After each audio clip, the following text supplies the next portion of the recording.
Welcome to my channel, Data Driven Decisions. Today we're going to talk about Sankey diagrams and how to build one. They're very cool looking plots showing, path analysis. And,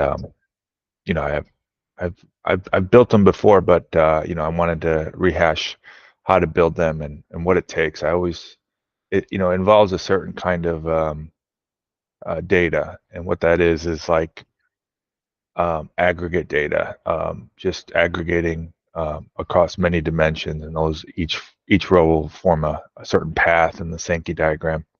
Let me share my screen and I'll just show you.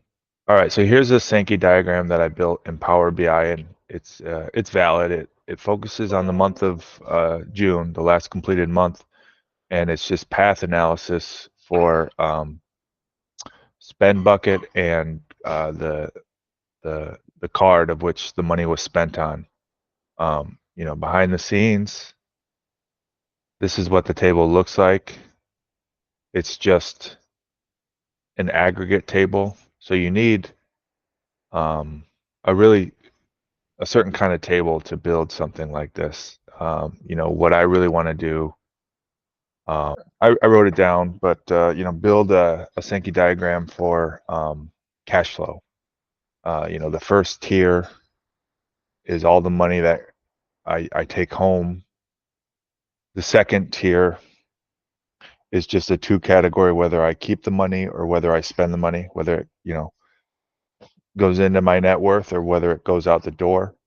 And then the third category will be all the avenue. The third category is for all the avenues, all the spend buckets, uh, the 401k, whether it's my input or my match, and my cash flow.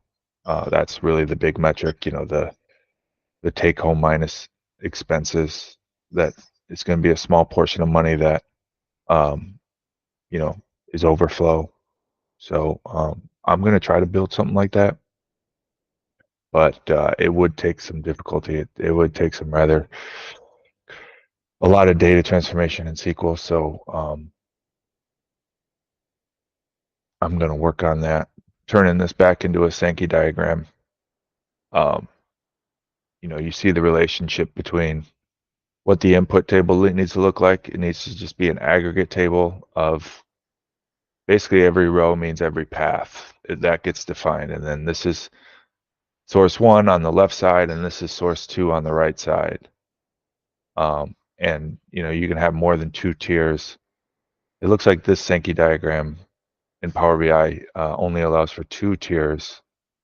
I'll try to find one with three tiers in the store. But yeah, these are really cool plots. You know, Definitely difficult to build, difficult to get to make sense. But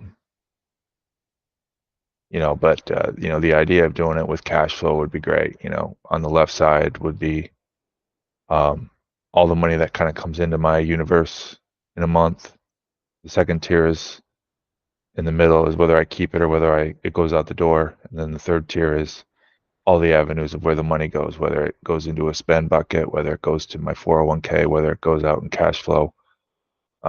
So I'm going to try to build something like that. So stay tuned. So I made a cash flow Sankey diagram that is approximately accurate, and it tells a good story. It's what I was envisioning. In the left here, there's three sources of income.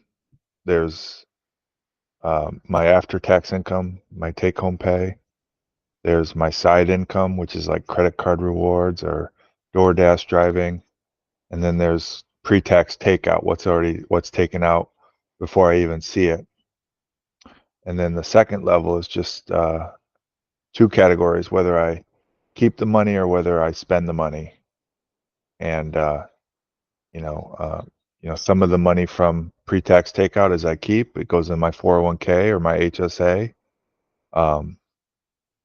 Pretty much all, even more of my, the way this chart needs to work, all my after-tax income goes towards spend, and what's left over is my cash flow. For this month, this was last month, June, I just spent a smidgen over my after-tax income. You see how um, the spend to the right is a little bit more than after-tax income. It's about 300 more. Um, for order this, cash flow diagram to work, I need to get my spend under my after-tax income. Developing this table, took some, multiple queries. Um, it's only right for July. I didn't really kind of set it up for all months, but it's basically just an aggregate table with 3 levels, um, and uh, and then the metric value is is really what the path width is for each path. Each row right here is a path. So level 1 are the 3 levels of um, on the left here, after-tax income, pre-tax takeout or side income, and the second level is just whether I keep or spend the money, and level 3 is all the categories. And it's almost right. The only thing that's wrong is, this is wrong because it's got a negative value. It's got negative cash flow. Um,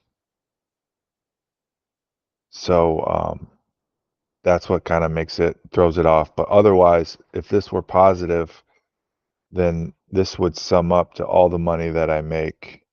Um, and what's difficult about this is just kind of um, defining the path. So you got to make sure that everything adds up to all you make, and then you got to categorize where the spend goes. How the spend gets defined, and I define it it always comes from after-tax income, and then the side income just always gets money that I keep. So, I don't know how to develop this for all months. I kind of did some special things for this month to get it to work.